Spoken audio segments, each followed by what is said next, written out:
my appearance on my friends. By the way, we shot that I just last watched year. it too. I said I was such an emotional basket And case. you're right. That You was, could see nipple though. oh no, I was naked. Like I saw was your like, nipple. I was like, ooh. why are they posting that? I was like, there was Spicy. 18,000 people there. They put me on there with my nipples out. Yep. And I was like, that's rude. And your titty was like, hello.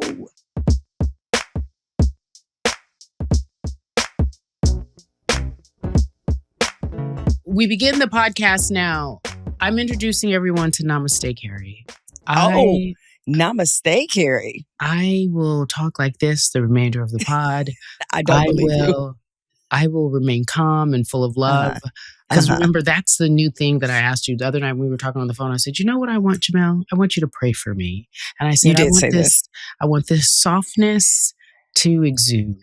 And so let's see how long this lasts. Okay. Oh, you know, you got to be careful about asking people to pray for you, especially Black folks. Because, you know, when we say that's I pray the for prayer. you, that's the prayer. That's the prayer. So as soon as you said it, I was like, okay, that's the prayer. She covered you were like, yeah, I'll do it. Yep. Whatever you said. Boom. There you go. And besides, you also don't know everyone's relationship with God either.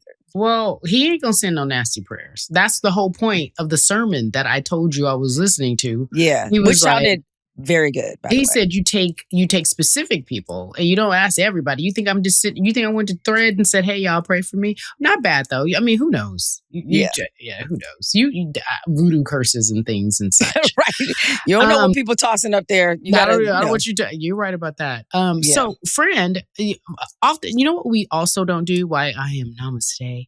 I would love to discuss in this voice your latest article for The Atlantic. The other night, speaking of prayers, and what you wrote about, right? Mm-hmm. I was at a bar here, and speaking of prayers, in Soho, and I sat next to two lovely young ladies, and they happened to mention that they work at The Atlantic, and I said, and they were planning the festival. I said, I spoke at the festival with my friend last year. She works for you all. And then I said it was Jemele Hill, and it was really funny. And we had a nice location, the Kiki, and they said you can come back again this year. They invited me. They took my email number, said they were going to invite me. So with that being said, you had an article out recently this week in The Atlantic. Can you tell everyone about it? Yes, Namaste Cari. I will tell everyone about it.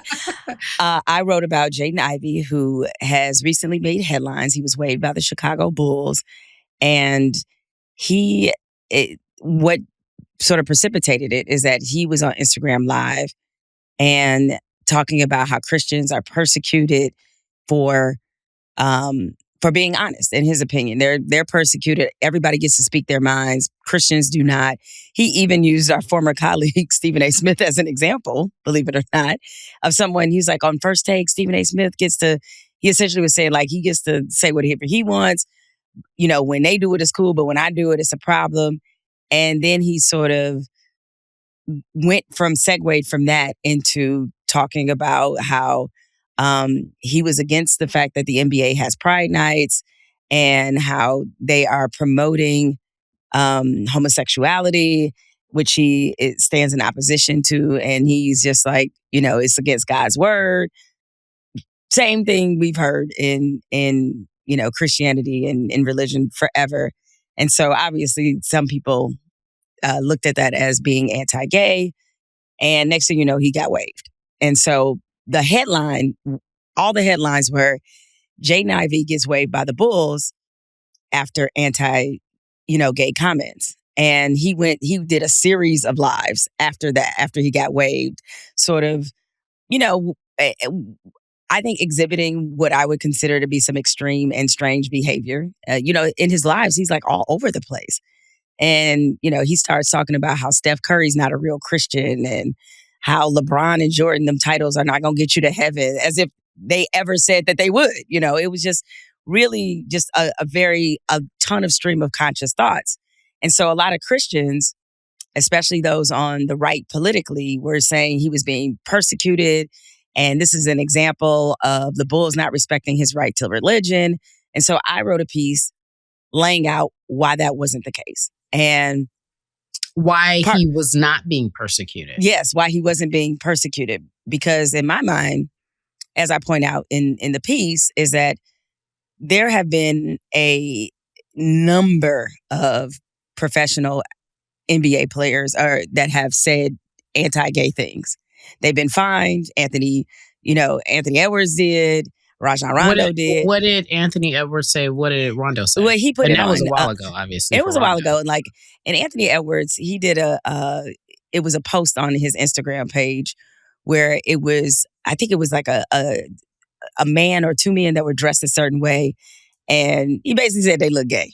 Like that was essentially, he didn't use that particular word, but like that's essentially what he said. Mm-hmm. And so, and NBA has had a policy about that. Remember, Kobe got in trouble for calling somebody Kobe would be one. He got because he called an official a gay slur. So like there has been plenty of that in the league. And my point was that the reason that they waived him had to do with his lack of production and the fact that he's creating a workplace environment where people feel uncomfortable, not necessarily based off what he said on live, but based off he's the a fact, disruption in the locker room. Correct. Or he makes people uncomfortable in the locker room. Yes, he makes people uncomfortable within the organization. organization. And the Chicago Sun-Times, one of their reporters who covers the Bulls, talked about the fact that he was openly asking reporters covering him there just to find out, what's going on with your injury situation or just basic stuff you find out as a beat reporter. And he would be asking them whether or not they fornicate. And so right. So like that's going to create a distraction. So if he's doing that to reporters, what do you think the conversations with his teammates are like? Somebody actually under our comments said I was fornicating. So that's why I was just like, it's crazy. They dropped it. They dropped Second Corinthians in there, verse 7. Oh, you know what? Somebody did do that. They did drop a verse in there. Or First Corinthians. It was one of the. And I was like, it was one of the Corinthians. And it was, and I went to go read it just to be specific, and that's exactly what it was. Like you should only have sex with your. Go ahead. Sorry. Oh yeah. Mm-hmm. I got a whole commentary on that, but I'm gonna save it. But anyway, anyway, in my column, I just talked about the fact that if the NBA was such a intolerant place when it came to language about, and even Allen Iverson, I remember when he tried to be a rapper and he said a bunch of gay slurs in his raps and, he caught a lot of heat, caught some criticism. I don't recall if he was fined or not. It was still fine. But all those players that I mentioned, they have MVPs, they have NBA titles, they have all-star appearances on their resume. So you're saying that they're equal opportunity. If you make people uncomfortable, you'll get in trouble? Is this the case that you're making as we reference all these people? You're saying no one is allowed just to run around and make people uncomfortable, whether you're doing it in the name of the Lord or not. You're not allowed to do that. Is that there's going to be not a lot of tolerance if they feel like you're a disruption and, most importantly, you're not producing. Good. Yeah. You're not good. You're not it's good. Like you can't do both. Like you can't be a problem and not produce. Well, John Morant running around here waving guns and he gets to still play. So, you have to be able to produce no matter what it is. And that's the only reason why so many, not that he's still doing that. My point being is that, he's been in trouble. He's been in trouble before and they kept him because he was valuable. Yeah, and listen, in the column, I use Miles Bridges as an example. Miles Bridges he was suspended. He's been accused of domestic violence multiple times. I mean, the mother of his children published photos of her injuries in which he did. And right now, he's on the Charlotte Hornets and they look like they're poised to be in the playoffs. So your production greatly determines the tolerance that people have for things that you may do. For your transgressions. And so this wasn't, to me, a position of morality. You felt more like it was about from my understanding, and so did other people, it seems as if it was a conversation more about his mental acuity and his health, like whether or not he was in a good space. I don't know him. I'm not a doctor. I'm not going to evaluate him. But these musings on Instagram Live seemed to be not necessarily out of character because we don't know his character, but maybe there was more behind it. He probably was, and we've seen this more and more often. This to me could have been a great conversation for the league to talk about mental health and mental awareness. What's going on. In that vein, also what I point out in my piece is that he was on another podcast called Sports Spectrum that is about the intersection between sports and faith. And on that podcast, he admitted that he was sexually abused as a child. And then he was on another podcast after he was waived where he talked about how he had suicidal thoughts and how he really struggled with mental health. And I think a lot of Christians were quick to make that leap to persecution. And even when I said that, like what you pointed out, what do you mean? Quick. I mean, they were quick to make the leap in terms of why he got waived to, this being about persecution as opposed to his mental health. Right. I was like, I think it has a lot to do with his lack of production. And I do wonder if they worried about his state of mind, because since he's been waived, there was video of him on a street corner. As we have seen before, it's like, people on street corners who are trying to get people to come to the Lord. And this is an NBA player doing that. He was on a very uncomfortable live where his wife was present. And and that was, it was really uncomfortable. It was uncomfortable because, by the way, I'm sure that's how they all interact. But she seemed, because she seemed fed up. Like, come on, I don't have time for this. And he just turned off the live. He's like, see, my wife is here. And I'm all like, is he having a crash out with what the kids call a crash out moment? That's what I was thinking. But that's what it's been giving. That's what it's crash out. Yes. It's been giving crash out. And that's so unfortunate. I know it is very sad because he was drafted 5th overall by the Pistons. And, he kind of became the odd man out because he got hurt. By way of background, can you tell everybody who his mom is? Oh, his mom, that's another layer to this. So in his diatribe on Instagram Live, he called Catholicism a fake religion. His mom is Nneka Ivey, who is the head women's basketball coach at Notre Dame, a Catholic university. Not to mention, the Pope is from Chicago. Chicago has about 2 million Catholics. And so I think that had more to do with it than, frankly, his anti-gay commentary. I was like, Chicago's the last place that you need to call Catholicism a fake religion. So I do feel a lot of empathy, for him. And I want, those who are Christians to understand that just because he is, you know this, Carrie, is like, part of being a Christian, okay, so I'm going to tell you, I'm going to be really honest with you. I don't like when people throw all Christians into a bucket. I just got to be honest with you. Right. So when you say, part of being a Christian, or if you say something to the effect of, I just want to tell all Christians, like, people identify themselves as Christians, but it means something totally different for every Christian. It really does. And so I have to, I'm not mad at you, or even upset. I understand what you mean, that, but I'm just saying, like, we can't throw them all in a bucket and we can't have a conversation to all of them because we all have our own different relationships.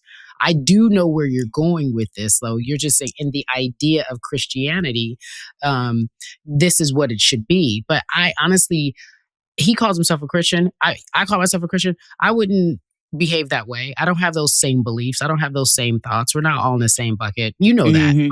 But I know where you're going with this. But I just know that people could listen to this and feel a way. Like, that's not my God. I don't do that. Right. That's not who I am. Well, the only thing I was going to say is that I know, like, people, because I've been baptized. I've said the salvation prayer. I've done all of those things. And wait, what? What's the smirk for? Because you just like, I done did the stuff they say you should do when you know Listen, I was like, I've done all of that. I grew up in a Baptist family. I would, I had one of them grandmas that we went to church every Sunday. Okay. So, same. Yeah. And, listen, my mom, she has been saved for a long time. And so it's like, I have seen, experienced, and done every phase of being a Christian. The on fire Christian, like the new Christian. The you new everybody Christian. Handed out Bibles for Christmas with the name on it. I didn't hand out Bibles. I did. I did. You I handed out was Bibles? giving people Bibles when I first got saved. I was like, "You need a Bible?" It would be, and I used to go to this one store and write their name in the Bible. Oh ye of little faith, here you go. Okay, go on. I'm sorry. Yeah, no. Go on. Well, I remember in college. I remember you told me a crazy.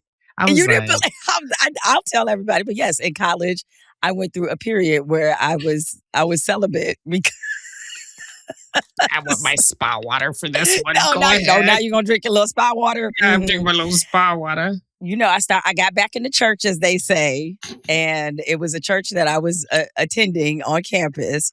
And I was like, all right, I'm gonna try to get my life right for the Lord. So I told my then boyfriend, so this what we about to do. We about to be celibate. And he looking at me like, what? No, I'm telling you what we not gonna do.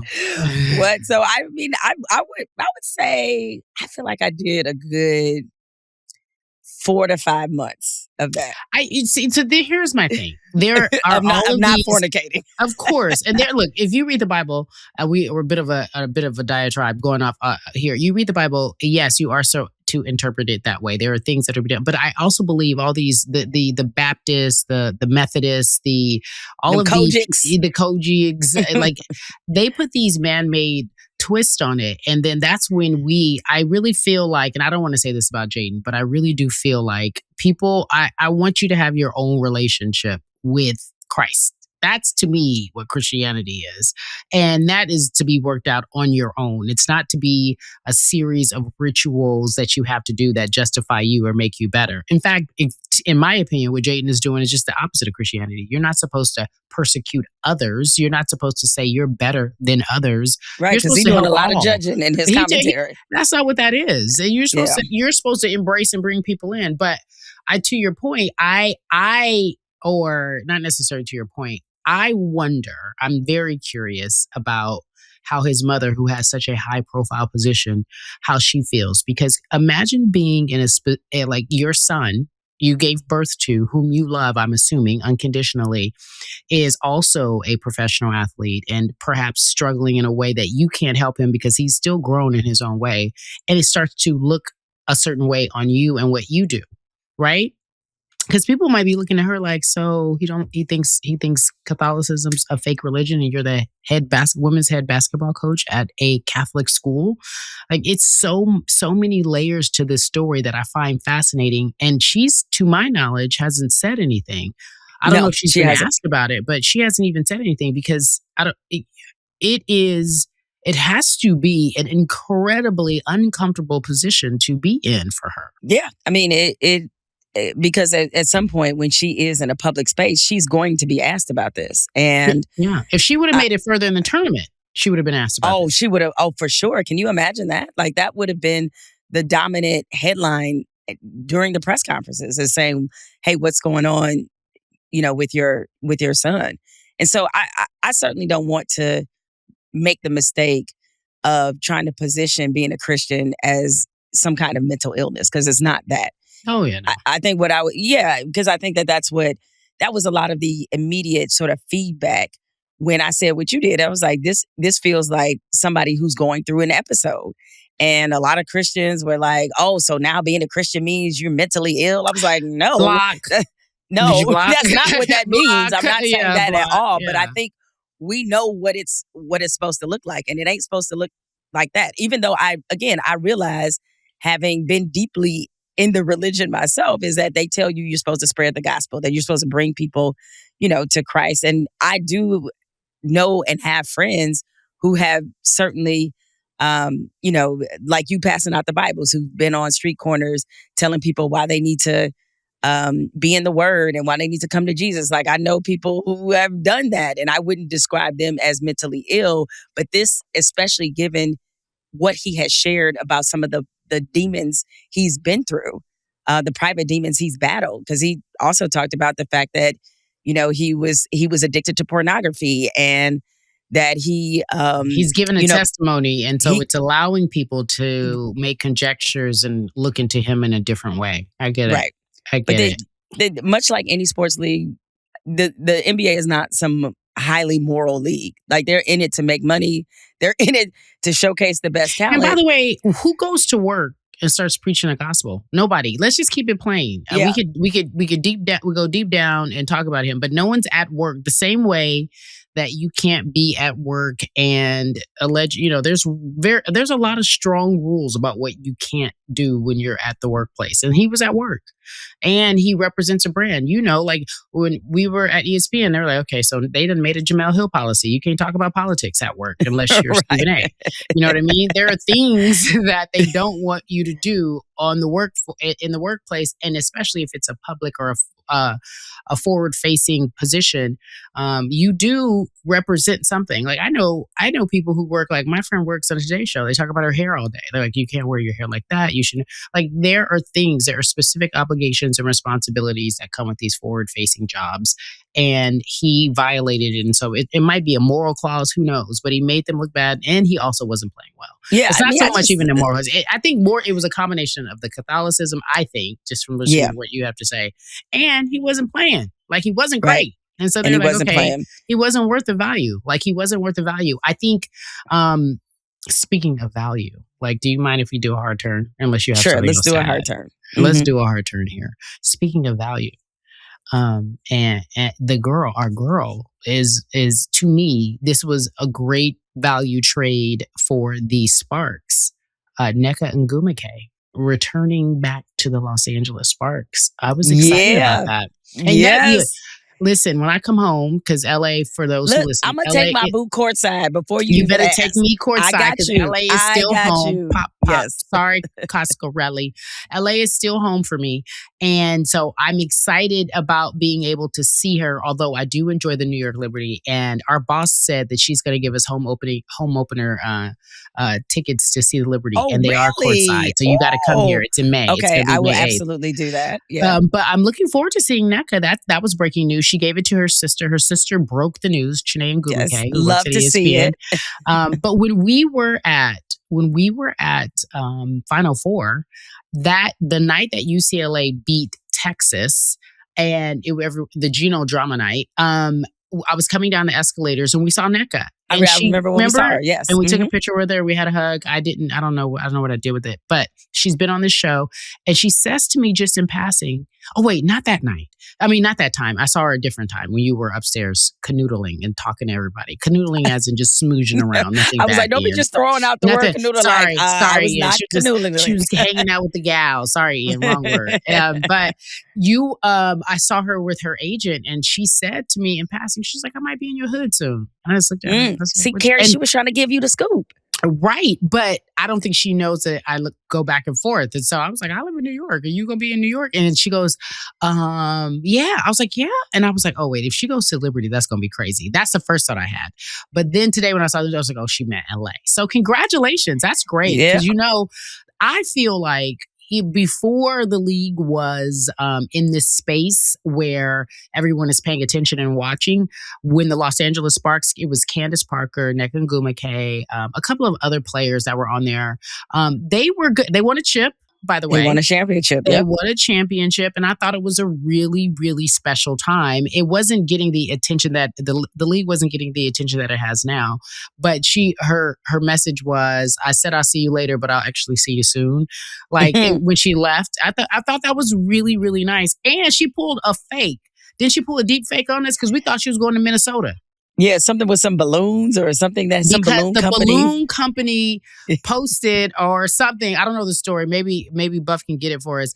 The story was they showed the pictures and it said, "Welcome to Minnesota," and it was balloons everywhere. And it was Nneka. It was Nneka's name. And people were like, "Wait a second, what's really going on? Are you going there?" And then all the people. You know what I do remember?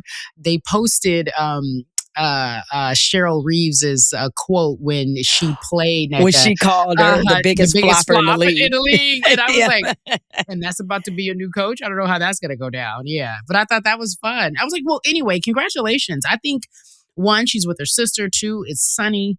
3, it's a good space to be. And I think it's smart. I thought it was a smart play on Lakers ownership to bring back someone who, 1, has so much fanfare because being the president of the PA really put her in a position to ride this wave of this new CBA, and people respect her. And I think that it will be good to have her there because it's leadership. They had a bunch of rooks, but you had a different take on this because you think one of your girls might be gone. Yeah, I mean, I'm happy to see Nneka, so that we're in total agreement there. And she spent the first, I believe, 12 years of her career in LA. Mhm. So this is going to be a very celebrated homecoming. She went there in free agency because her deal was up in Seattle. Because everybody and their mama was a free agent, anticipating this new CBA. But the only downside for me is there are rumors that they're trading Rickea Jackson to Chicago, where so many talented careers have gone to die because that organization does not have their what together, as evidenced by the fact that they just traded Angel Reese to Atlanta, and they have a long list of names that they did not do right by when they were there. And I think Rickea has a bright future ahead of her. She's an amazing player.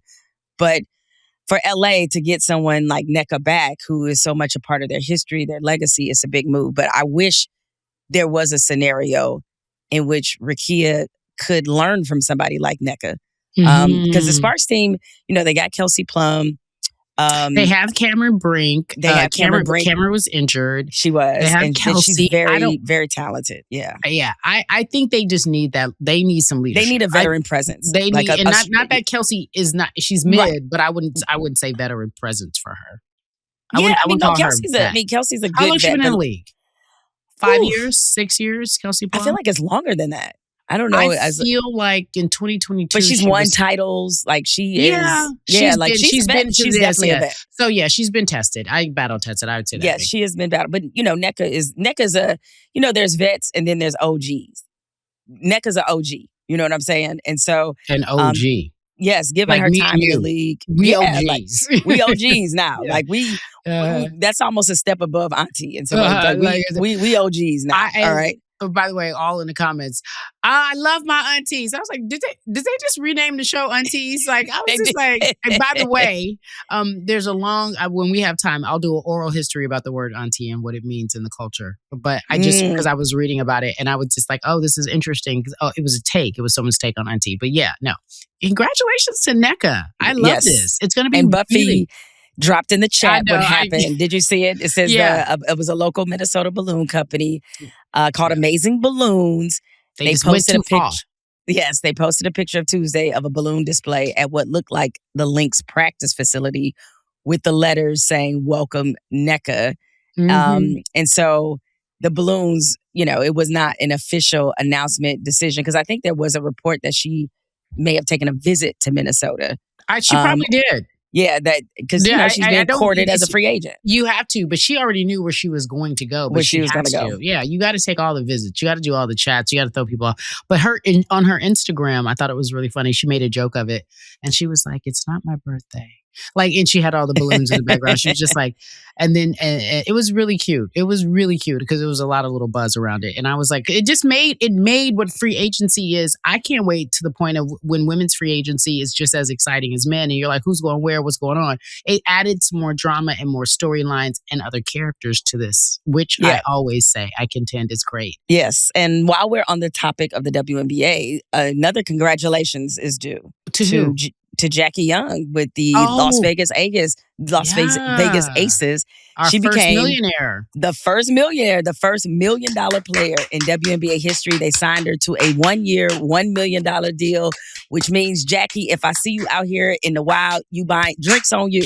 That's what that means. I've never met you, but drinks on you. Give me 5. Own it. Oh, speaking of when we saw Nneka, that's when we met the Secret Service agent, right? This is when we met the Secret Service agent.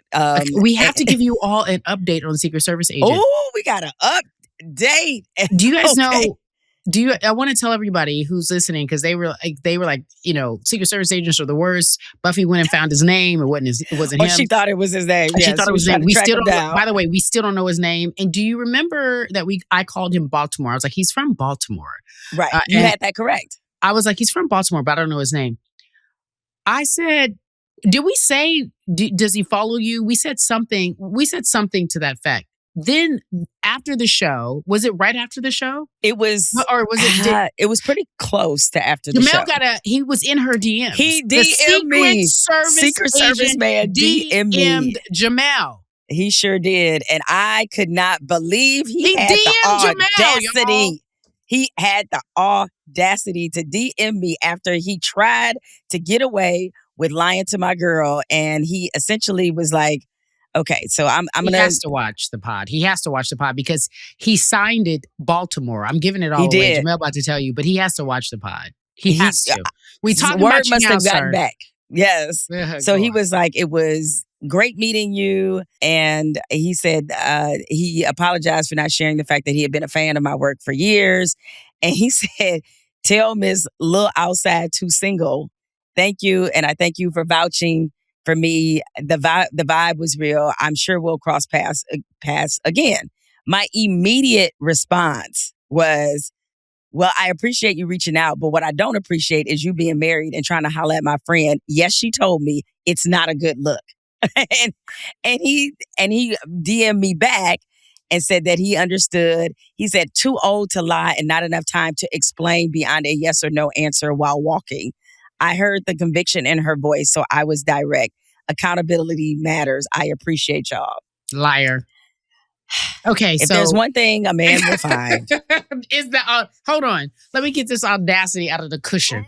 Right, Let me grab exactly. this. If Hold it's on. one thing a man will find In in between the the lips. weeds, in the bushes, Here you go. I found it. Here's some more Right. audacity. they will. It could be a speck on the floor. It could be 3 rooms over. If there's one thing a man gonna find, ladies and gentlemen, He it will is find the audacity. Also, that's a D. I call it Audacity for a man ain't never been on a milk carton. Never ain't never missing. been on a milk carton. Never They missing. know where it is. The audacity is never missing. The Do you hear us? audacity is never missing. Okay. Hey, look, Buffy still finding out. We still didn't get his name because Buffy in the DM, he doesn't have he doesn't have a name. Handle, It's like it's an anonymous handle. And it's a private. And you know why? It's a private account. It's private and it's not. It's like numbers or something. But the point being is that he's up to no good. That's what that means. That's what I would. That's the general my point. investigation has told me he's up to no good. Buffy, I will not give up. I will not give up. Keep going, Buffy, because we don't know who That's this right. man is. He might jump in your DMs, Buffy. Go in your DMs. He probably found her. Yes, he was like, just so you know. Okay. I'm Baltimore. I love every moment of it. What did Michael say? I was wondering why he's keeping his information. Yes. He's keeping his information. Look, Coscarelli is right. He's keeping his information private because he's up to no good. But the reality is this: when he said that to Jemele, he was like, "Yeah, I did." He was like, "I'm too old to lie," but he tried to lie. And he said I couldn't really explain, so I just said yes or no. Explain what? Explain. I told you he was about to try. I said, and don't give me. I've heard it all before. Is that a song? Sunshine Anderson. I've heard it all before. I was like, I'm all set. Like that wasn't that car you saw. And the fact that he jumped into your DMs is hilarious. Guilty with bang. Out here making me look bad. I'm trying to help the male species out. Well, because you gave him a cosign. He was like, I want to buy a house. You said, I'll cosign. Your credit is good with me. Right. You were like, my credit score. Yeah, my credit score is perfect. I'll go ahead and let you bring in yours. That's below 600. And I was like, don't do it. The ghetto. The ghetto. The ghetto. The ghetto. Why? Out here embarrassing me. And also, like, the whole married thing, look, I'm going to say this. I'm not walking on some moral high ground. I have made mistakes. We all have. But like when you're old enough to know better, you do better. Like you just do. And he's too old with children to be in this space, to be running around hunting women and pretending. Because I know I'm not the first. And I know there are those who were in the chat like, look, if I run up on Carrie, my wife gonna have to understand. I take that as a compliment. Y'all just so ridiculous. I take that as a compliment. Thank you, young man. But the reality is I'm not with it. What you think I'm gonna do with it? Well, unless, this is arguably, I can't even count. But this is, did I ever tell you the time? Oh, you dropped that voice, so I know this is about to be good. Tell me the time. Back in the day, I met this guy on a flight. He was sitting next to me in FC, and I was like, handsome black man, tall, all the good things, and checking all the boxes. Okay. Checking all the boxes, and I was that's when my dog Coco was around. Rest in peace, Coco, the one you broke her arms. Remember that time you picked up and broke her? Okay, never mind. But Oh, just have Peter come after me, Carrie. Okay. She stepped on my dog's paw, and my dog was barking. And Jemele it was an accident. She was so tipsy she could hear my dog screaming. And then I was like, Coco was like, bitch. And after that, Coco never quite looked at me the same. Yeah, Coco didn't fool with you after that. But I digress. So anyway. I get off the flight. I have my dog because I was going to Turner at the time. And so I'm walking my dog, at the little dog walking area. He follows me and he comes up to me and he goes, hey, I met you. I would really like to hang out with you again. I think you're cool, A, B, C, and D. And I was just like, oh my God, okay, great, sure. I'm walking my dog. I'm embarrassed. My dog's peeing. And then he goes, can I have your number? I said, well, I'm only going to give you my number if you're single. I don't want any drama. I always say this, Jemele, because it's just like, I don't want the drama. I don't. And he was like, I'm going through a divorce. Heard it all before. Oh, snap. I was like, going through a divorce. Does your wife know you're going through a divorce? I was like, does your wife know you going through a divorce or you just going through a divorce by yourself? And he was like, yeah, no, we don't live together, whatever. He gives me this whole speech, takes my number. We go on a couple of dates in LA. It was great dates. And I was going to Paris that month and he was working in London because he worked on sets. And he was like, do you remember me telling you I was going to meet this guy? I do. Now the details are sort of coming back. Yep. Yeah. Uh-huh. So I meet this guy in Paris and he was like, I want to hang out. This will be great. So we meet up in Paris. He's going to stay for a couple of days. He's going to pop over from London. It's like a movie. And so he's popping over from London and we go and hang out. We have a good time. La, la, la, la. I know Paris, one of my favorite little places. Go hang out. And his phone rings. And we are coming back. We're walking around, but we're coming back from lunch. And his phone rings.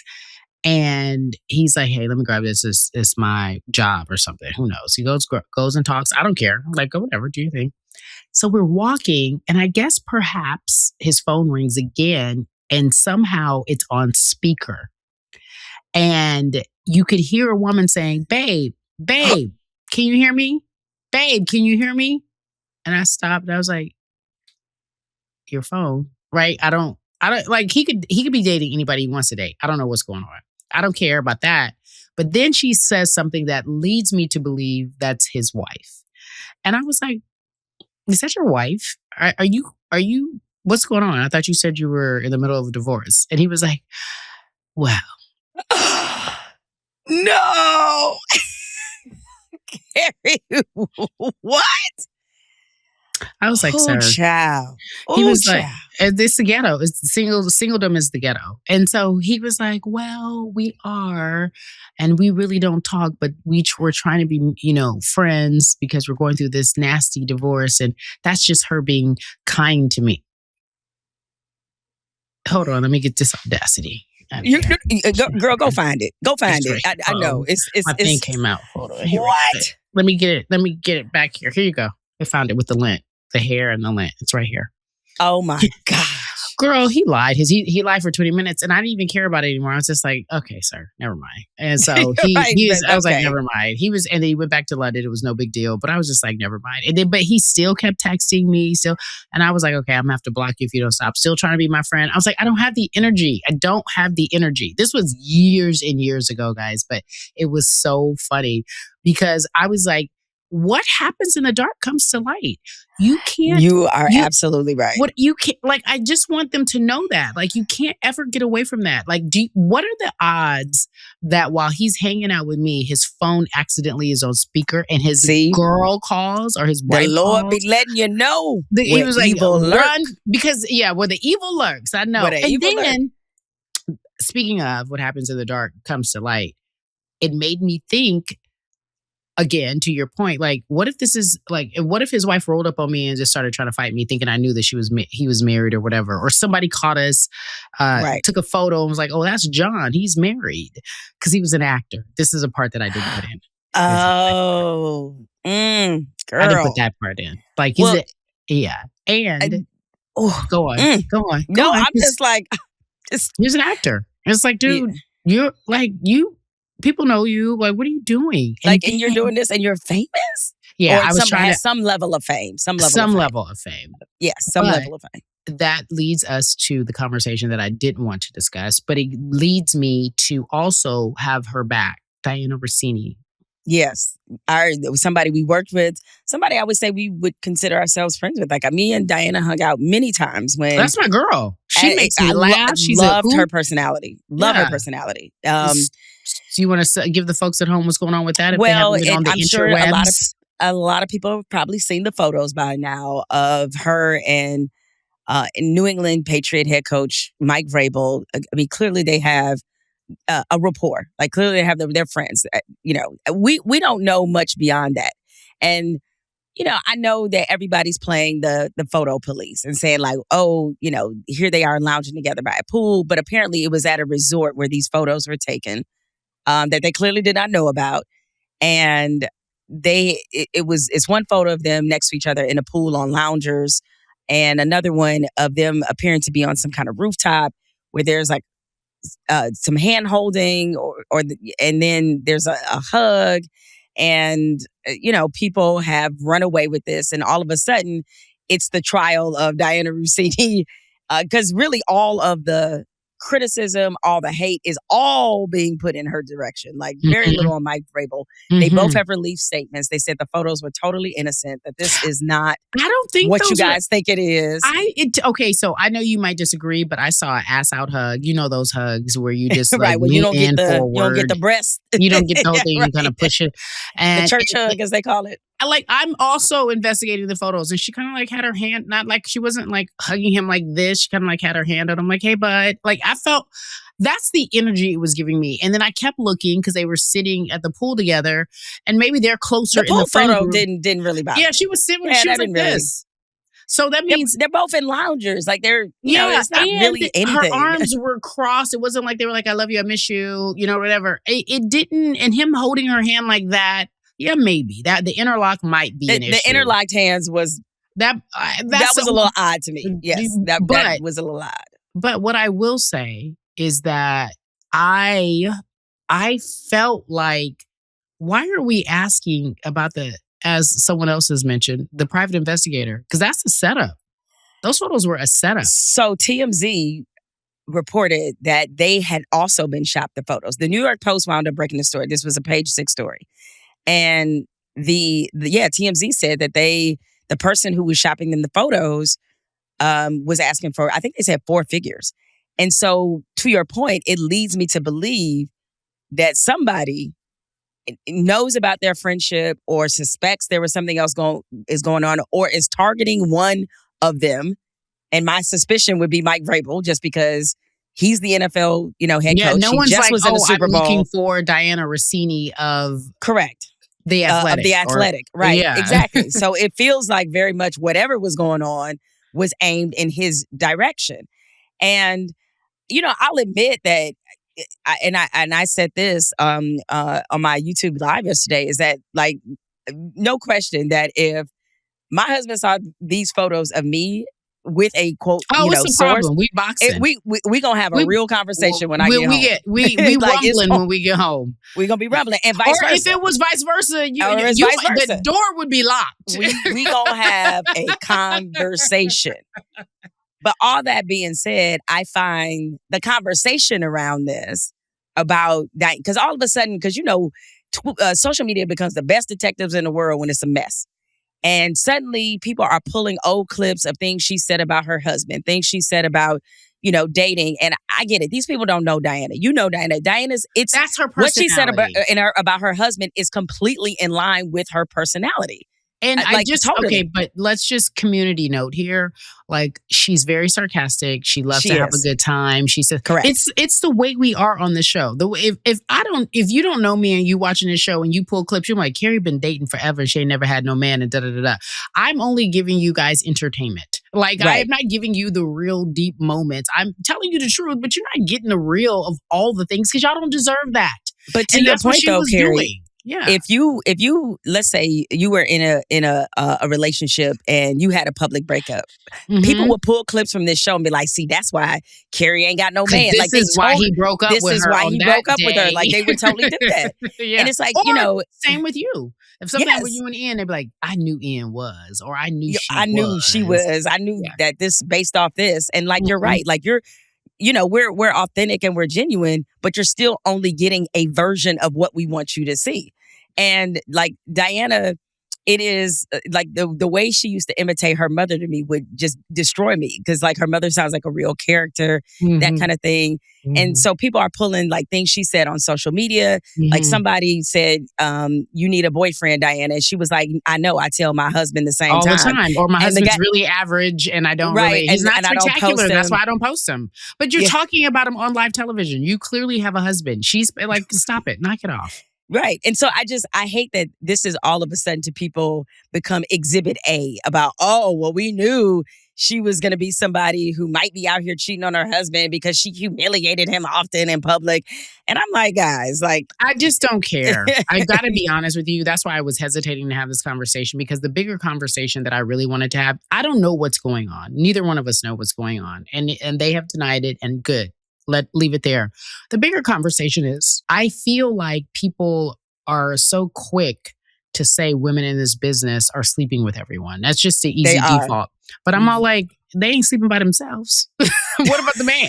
You know what I mean? They not out here like, want to sleep with me? You know, I don't think that that's just always the case. Yes, maybe in some instances, but these men are very actively looking for women to have whatever with. I remember, let's go to Run and Go Tell That.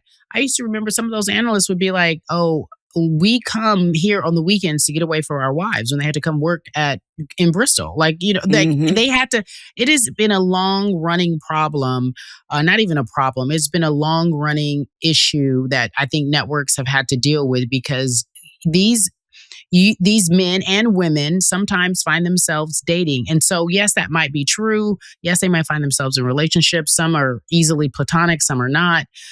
But the fact that this has become such an issue is a problem for me. And the bigger issue to me is that the blame is on her. Like, what about her? The uneven way this will impact their careers. Like, the uneven way that it'll will be able to careers. Move on. It'll be, if anything, he'll face a couple jokes. Maybe some of his players might mess with him about it. And that'll be it. Nobody's going to question his credibility as a head coach. Nobody's going to question whether or not he could do the job. But for her, it's going to be, oh, so this is how you get scoops. Oh, so this is like, her entire credibility is going to be under fire because of this. And so unfair. It is unfair and it's uneven. And the thing is that we know this to be true, especially when it comes to the insider game. And while what Diana did, certainly it deserves, scrutiny. Sure, questions will be asked.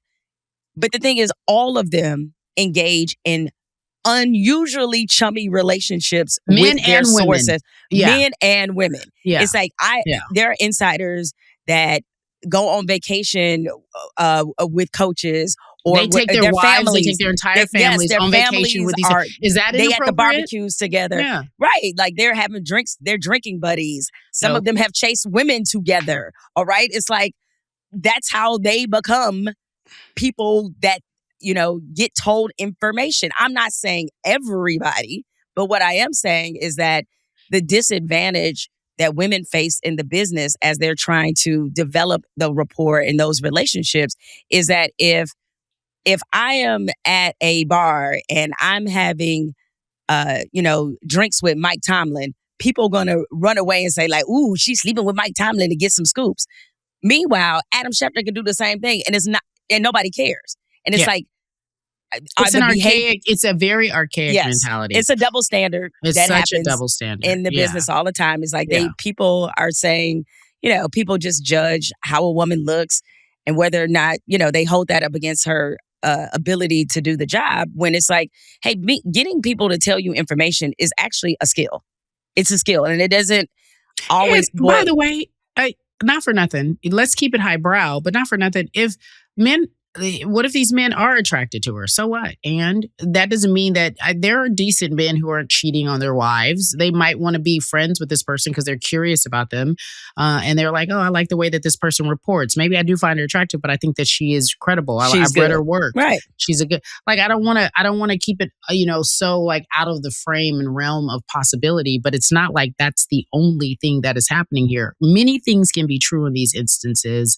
And I think it's unfortunate that whomever might have been, in my opinion, after Mike, she just got caught up in some stuff, and it's not fair. And I don't think it's fair, and I think it will be extremely, to your point, uneven how it affects her career. And that's a bummer. That's just a bummer for my girl. It's just a bummer.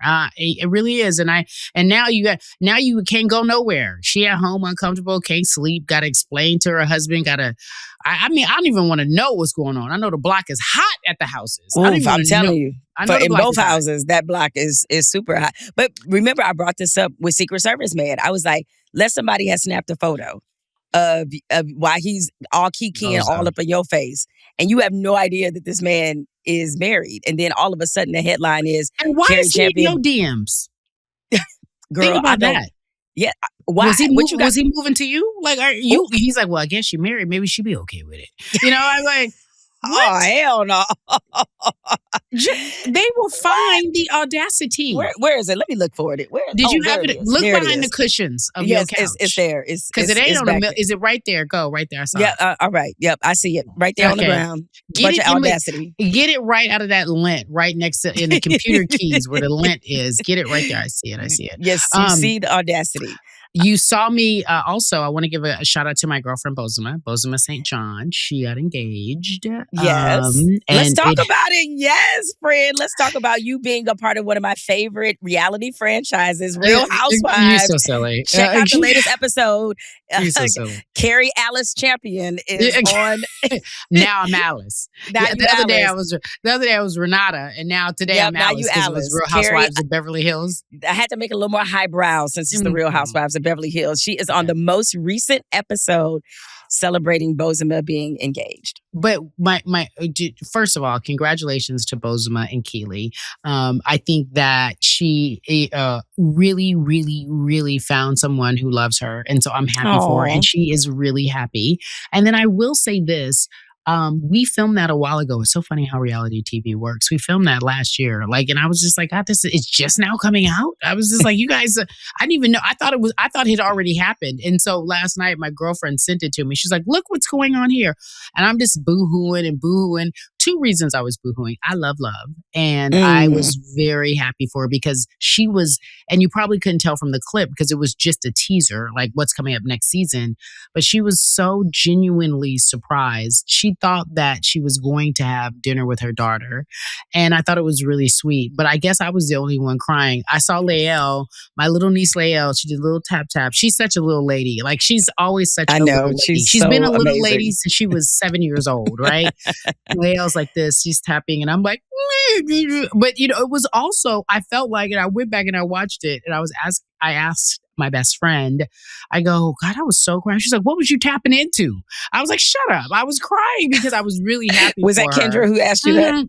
She's like, what you tapping into? I was like, I was really genuinely happy for her. But I was also, he proposed arguably a month after my grandmother passed away. And my grandmother, means the world to me. Anyone who knows me knows that was a really hard time for me. And I was still planning her funeral and I was going through the motions and dealing with my family. There was a lot to be done. We hadn't even had the funeral, I don't believe. And it was really, really, but it was really special. And I was happy for her and she seemed so happy. I'd like to talk to the editors though, just one community note. Why in the world? I know what you're going to say. What's your community note, Carrie? I remember the dress I wore, and I knew it was a little risque, but I like a little risque. I live a little edgy. A little edgy. But was appropriately edgy? It was appropriately edgy, age appropriately edgy. But why have a little nipple situation? Your headlight was blinking. I was directing traffic. When I saw that, I was like, oh, hello, nipple. And then each shot, I was like, y'all couldn't blur that? Like, nobody cared? The cameraman was like, I'm getting all this. Ladies and gentlemen, you about to see these headlights. Honk, honk. I would have paid attention to that. I didn't see that, but I guess I was so emotionally caught up. And I was just, you know what? It's interesting too, when that was happening. I remember not being in this, or really even knowing what was going on. Like I was a zombie. You know how when you're like in mourning, you're in grief. I was in grief, but I was really showing up because I love my bestie and I'm happy for her. And I love that she gets to have love and everyone can share in it. I don't know how she do that show in the sense of, when you sign up for that, you have to sign up for so much, one, invasion of privacy, two, storylines that are true. But she has to take all these people like, oh, it's staged, it's not real, it's not real. It's absolutely real. I remember when she met the man. I remember when she was like, everybody got to meet him because it's serious. We were like, well, let's go meet him then. You know what I mean? And how they met. And it was just genuine. None of it is staged. And I think that's the unfortunate part. And also the great part, she's pretty good at it, putting, silencing all that and moving that out of her mind. But I really hate that people don't believe that this is the relationship that it is. Because it is. It really is. Yeah. Yes, there's, to our point earlier, there's a little theater to everything we do, right? A little. But the reality is no one's on here lying. We're speaking truth to power. Yeah. I mean, and I'm happy, very happy for her as well. And, I've watched this franchise for many years. And the one thing is that I know for Bozoma, it probably gets, maybe more difficult than she lets on because people feel like they have license to comment on your life in a way that is very different from when you're a part of other television We've been dealing shows. with that our entire career.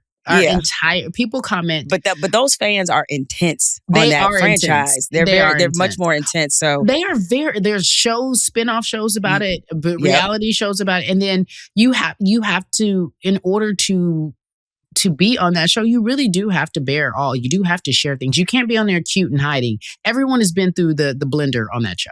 Like on all those franchises. Mm-hmm. We know way too much about Real Housewives of Atlanta. I'm like, I don't need to know. Like Kandi, I don't think Kandi has to come up and tell us about how much she paid in her divorce. Like, her prenup.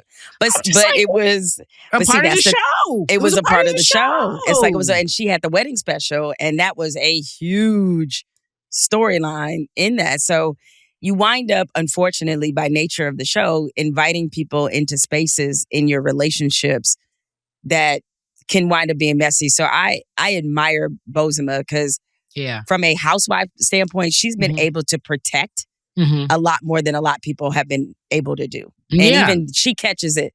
But it's like, it's like she has done as well of a job as one can do on that show of maintaining who she is. Yeah, because she really does. You she watch does it, really watch it, job. so you know. So we love you, Bozoma. Congratulations. We love you and congratulations. But before we get before we get out of here, what? I have something to say too before we go. Okay. Oh, you have more to say about this or something else? No, something else. You go. No, I was going to say before we get out of here, let's do some, we're already doing some shout outs and some, positivity. We'll end on an even more positive note.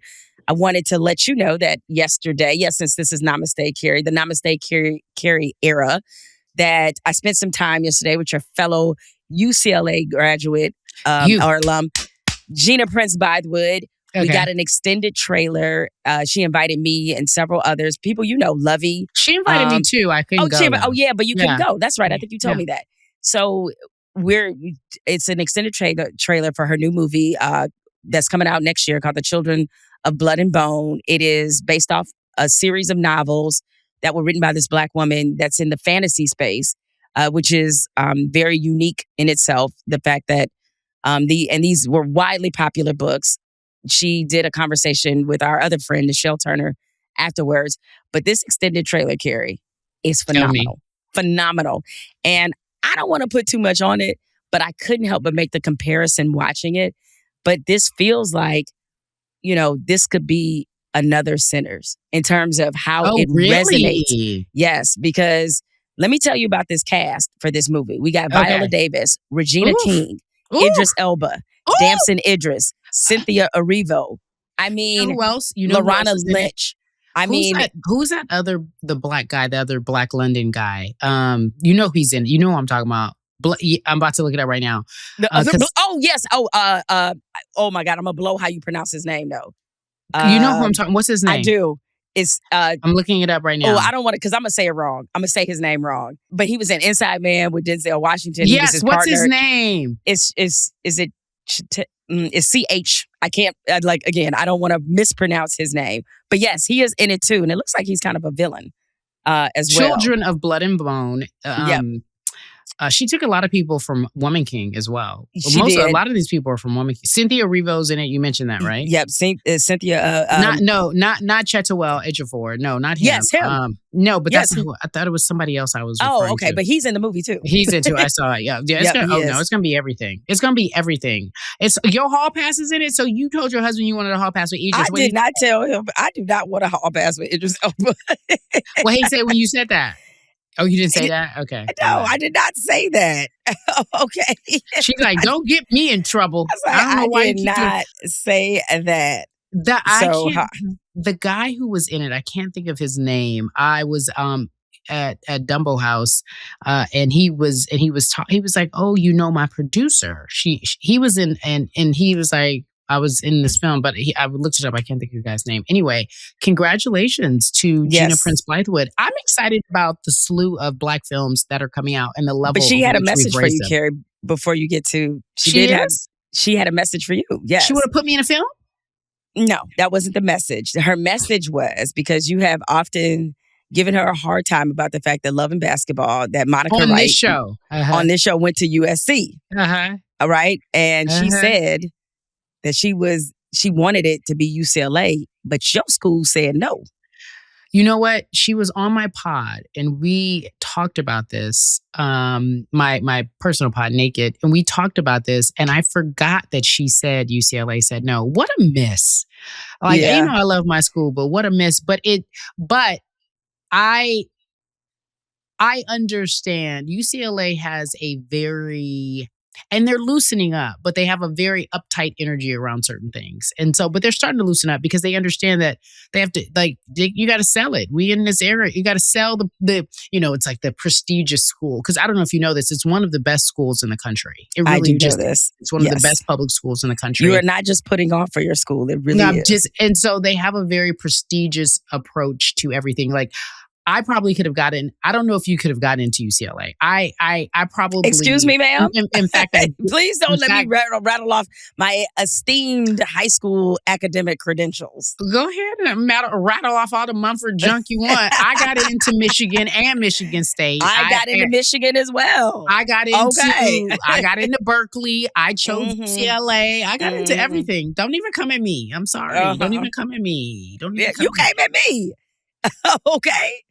So, but you keep saying rap when you can. But when you were saying that there's a lot of Black movies that are coming out. Yes, a lot of good Black movies coming out. Malcolm Lee has a movie coming out, and he talked about it. It is so good, and this is the one thing I want to give him a shout out because these Black filmmakers, it's so hard for them to get their projects off the ground, especially when the content is literally just Black focused. But Malcolm Lee has a really good new movie out, and it's a thriller, and it's giving me Handmaid's Tale, but better.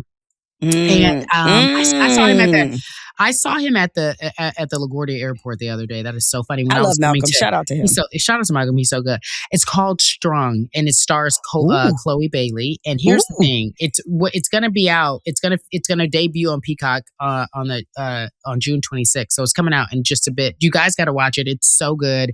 Chloe Bailey's really a great actress too, but it is really, really good and it's intense. And he had a bunch of people last year watch it to kind of give their notes. And I had no notes. It was chef's kiss. So is this like a deranged woman type of movie? The premise is she's the star of the show. She's the star of the film. She is a violinist, from my understanding. I want to make sure it's violinist and not another instrument she was playing. But she is really, truly very talented. And so she's hired to be a nanny, if you will, and coach a young girl who's really good. I think she plays an instrument. I don't want to give it all away. But Lynn Whitfield, let me get her name right, is in it as well.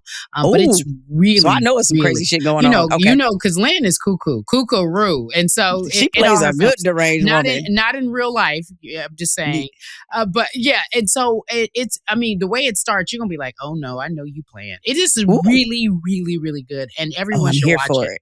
You're going to be here for it. And you should tell him, I told Malcolm you want to be a movie star. He said he was going to put you in one of his films. I was in, his series. I was in Best Man, the final chapters. You, me, and Mike. Yes, we were all in it. Yeah, Jemele be saying, I was in it too. Yes, I got an IMDb page, Carrie. I don't know if you know. Google me. I have played Google myself me, about bitch. 17 times. I'm always me. Namaste, Cari. Namaste. Thank you for watching another episode of Flagrant and Funny. Please pray for Cari.